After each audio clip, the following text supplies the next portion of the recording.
formation is Red 4, squad leader John Bond.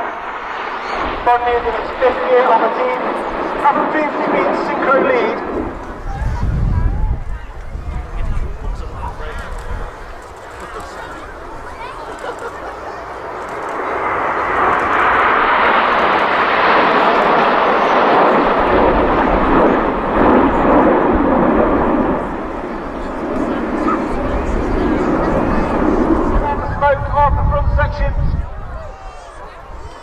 Watching the colour change as Red 1 brings the formation to the right hand side. Red 5 and 4 change their smoke. Red 5 smoking red is Flight Lieutenant Dave Simmons. Simmons has previously moved to a Gyro and Red 4 Harrier and the F5 while on exchange with the United States Marine Corps.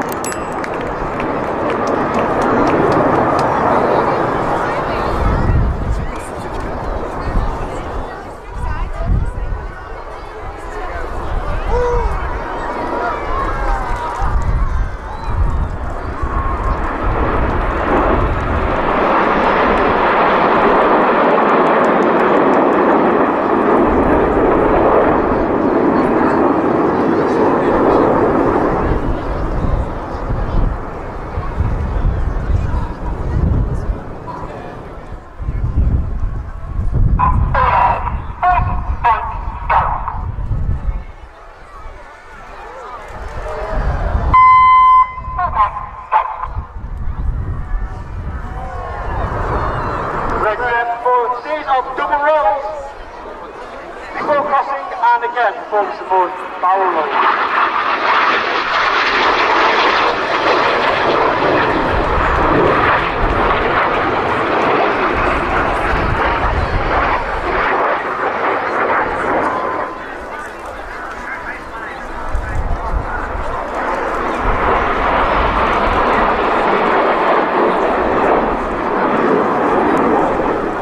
In the middle. Got me in boomerang.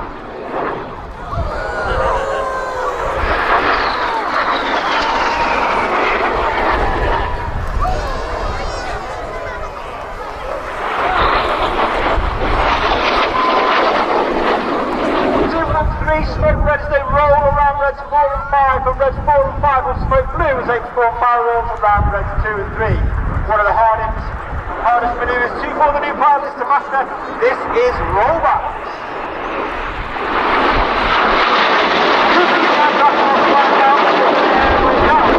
This disrupts the react together for the 2020 Royal Air Force Aerobatic team, the Rebels!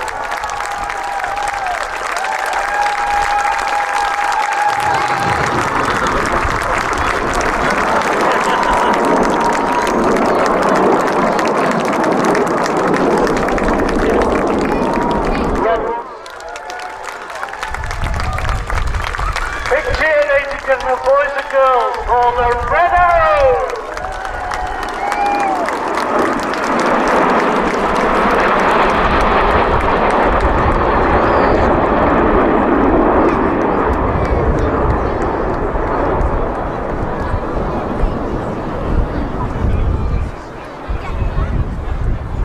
Saying about that, depends on how many countries around the world have the same colours for their demonstrations.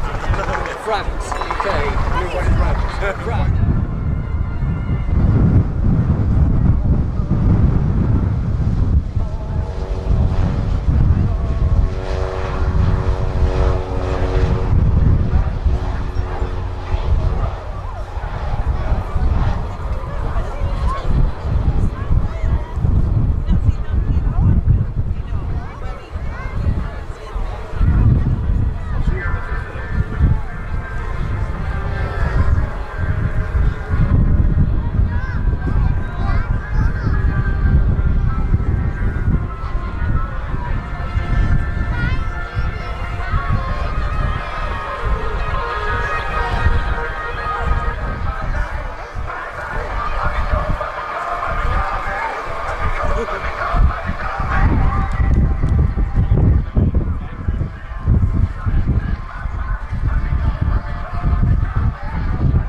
Hurricane, the Spitfire, the Battle of Britain Memorial Flight. The few who defended this island in 1940 against the might of the German Air Force, when they were outnumbered and outgunned, but still they flew against the enemy. The first aircraft you see is the Spitfire Mark 9 MK356. She's a later Marker Spitfire. We'll talk a little bit about her later.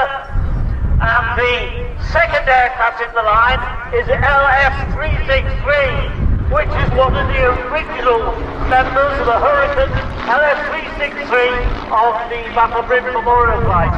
She joined the flight when the flight was full clip wings, 2 big Hispano cannons in the wings and 2 machine guns in each wing. And of course, the Spitfire and the Hurricane, both the earliest date. In fact, the first Spitfire flew in 1936. Right now I'm reading the history of that and the book Jeffrey Quill, Spitfire pilot, who's told me all about the Spitfire in its early days. The Spitfire, in fact, enabled it because of the beautiful design of the aeroplane.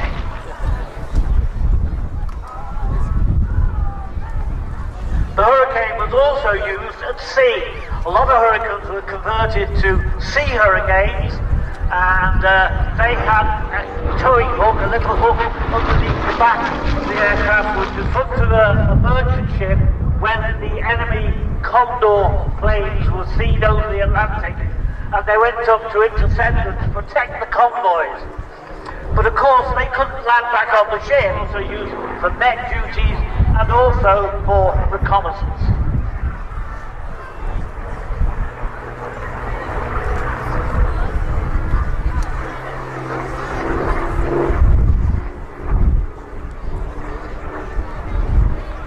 There's the fur of the Hurricane and the Berlin engine.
Off the ground, and Andrew easing her into the air, ready for the display.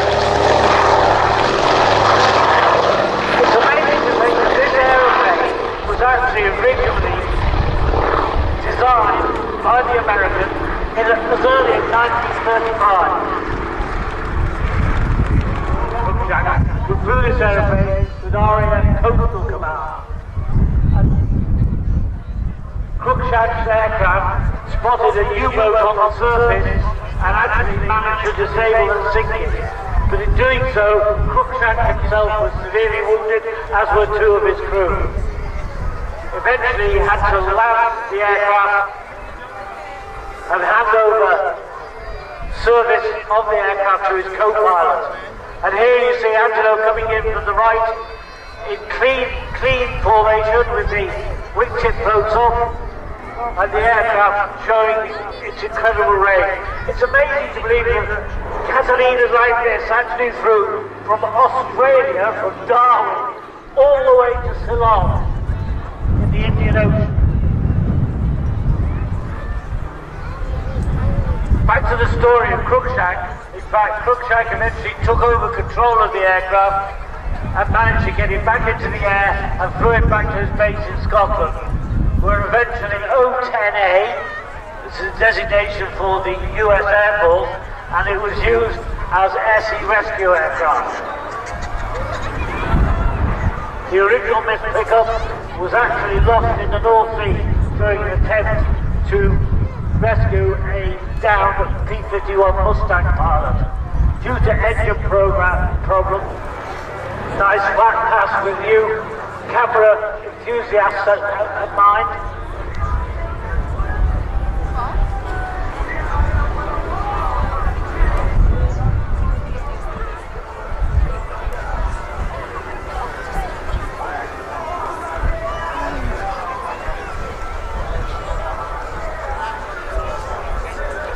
Now registered as PBYA, it took part in the 70th anniversary of the Battle of the Atlantic flyback down the Thames in London in May 2013, and later the same year successfully flew around the coast of Britain, establishing a national UK record for coastal circumnavigation of the UK, as recognised by the Royal Aero Club. Now you can see Angelo has brought the wingtip floats down. When the wingtips are up, and he's now taking them up, you will see the tip of the float actually forms the outer wingtip of the aircraft. You can see there the wingtip floats quite clearly, and the landing lights. Two big landing lights needed, obviously, landing on the sea at night.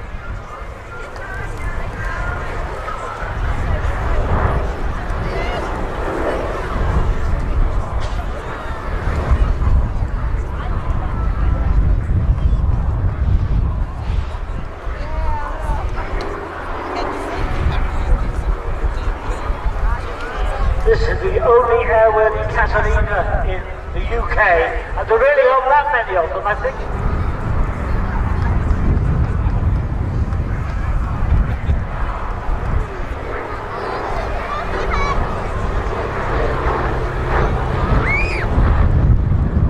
For many years after the war, Catalinas like this one, and just like this one, were actually used as water bombers and fire bombers, suppressing the wildfires in Canada and North America. And in fact, it was this aeroplane as a fire bomber that I saw her on the ground at Nanaimo on Vancouver Island in 2004.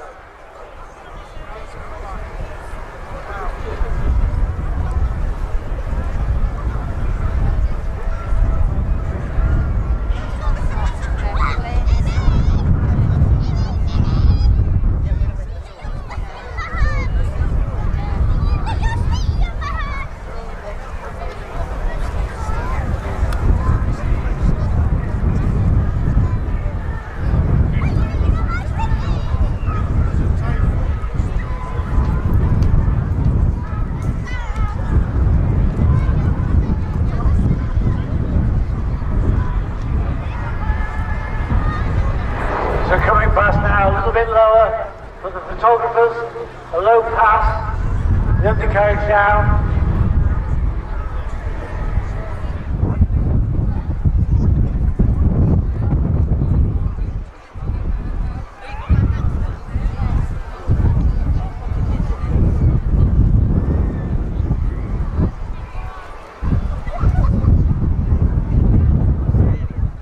There you go, ladies and gentlemen, on steady approach. Captain Angelo Tunningham and the PBY 5A Catalina missed pickup. Give them a wave, ladies and gentlemen, boys and girls. They can see you from the cockpit.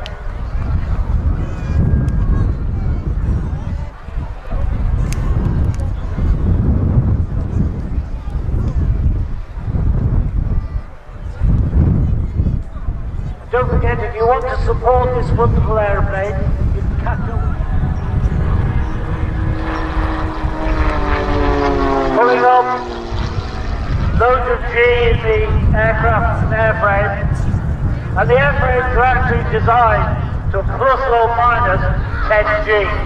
In fact, Tom has actually done more than that, but that is actually more than normally a human being can actually withstand.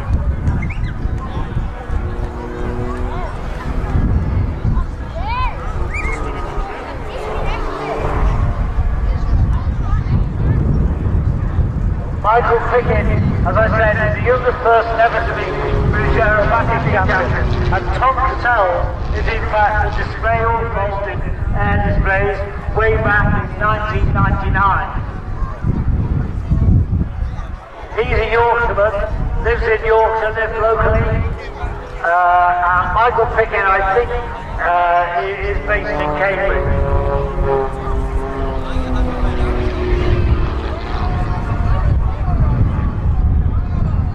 Winging over,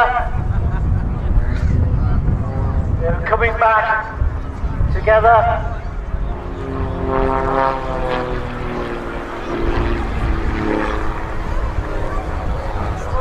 Good photo opportunity coming up as the two aircraft pull together into their next manoeuvre. They climb.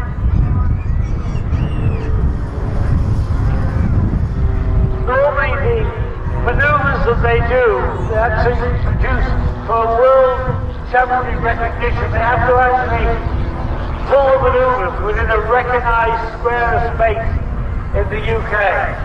Here this is freestyle aerobatics, so they're able, if you look out to the runway, ladies and gentlemen, you can see Peter Davis taxing the little Catalina Autogyro.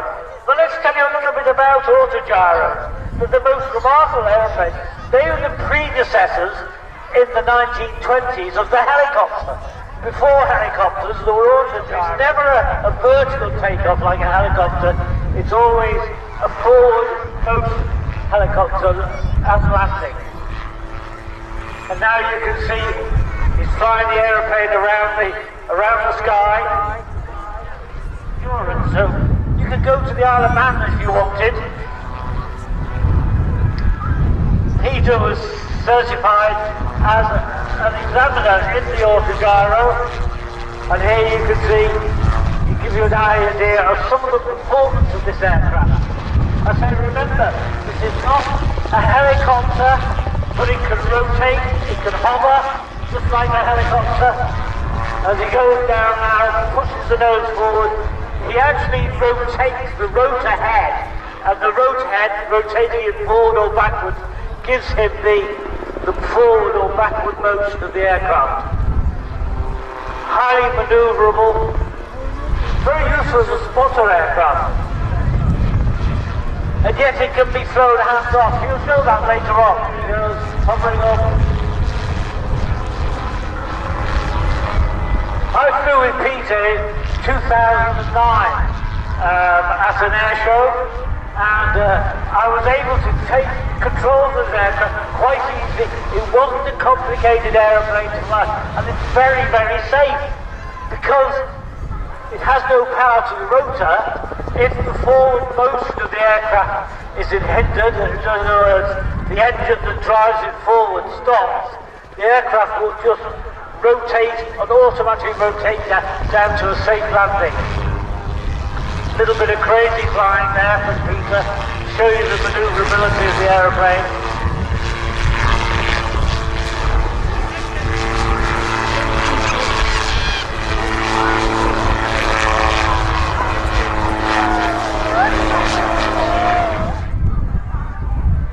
Now a spiral spin. This is not uncontrolled, this is completely controlled spin, so he's able to easily go downwards, whereas in an aircraft, an RAF spin is uncontrollable. It's only when you take control of the spin do you come out of the spin. In this case, Peter can actually rotate it in the spin easily. I don't fly anyway, sideways, backwards, whichever way you want. Come on, Peter, do the hands-off bit.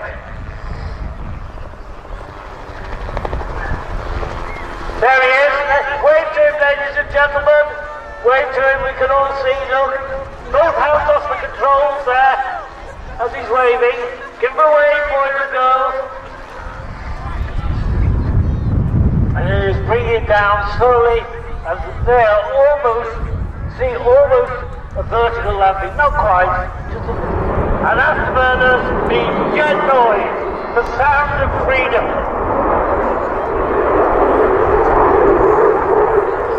Hacking it round, coming around.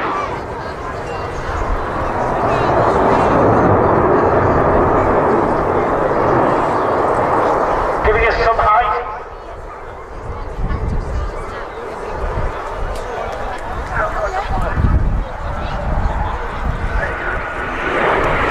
Top control edge between top hat. The special marking for the Queen's Jubilee. Time down, switching the reheat on. For those of you who don't know, the reheat is burning the excess fuel as it leaves the engine and so producing extra thrust. The reheat gives it phenomenal climb rate and acceleration. Twinkle roll carries missiles on the engine.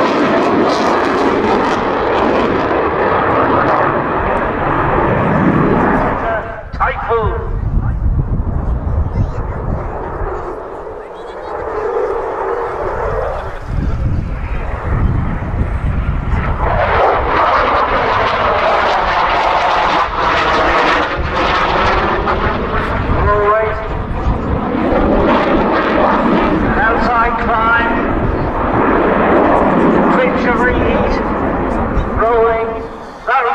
Gives it its air superiority performance. The Typhoon really is one of the top combat aircraft of the world. Built by a consortium of Spanish, Italian and German companies as well as Great Britain, hence the name Eurofighter. Pulling the aircraft round now, Adam will come towards you and turn the reheat on. First of all, doing a high alpha pass, slowing the aircraft down to its minimum stall, almost stalling, but they cannot stop it. Then he switches the reheat on, barrels away.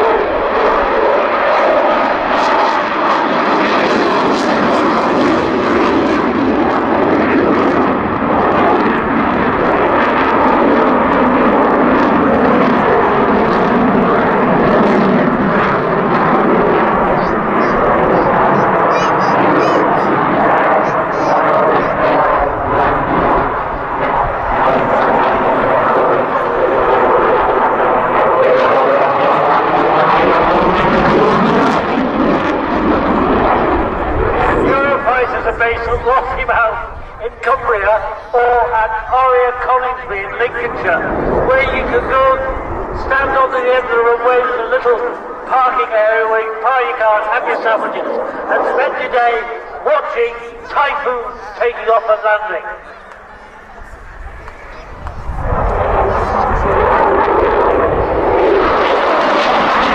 So the dirty maneuver where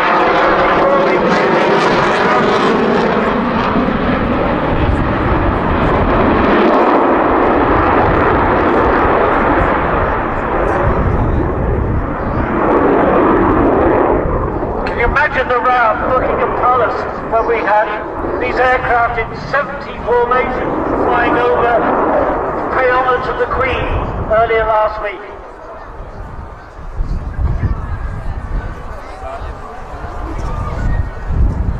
Must have been absolutely terrific noise. There he is, flat out. Combat the force of G, the force of gravity that he is affecting his body. Adam will have what's known as a G-suit on, inflatable trousers, for want of a better description, that force the brain.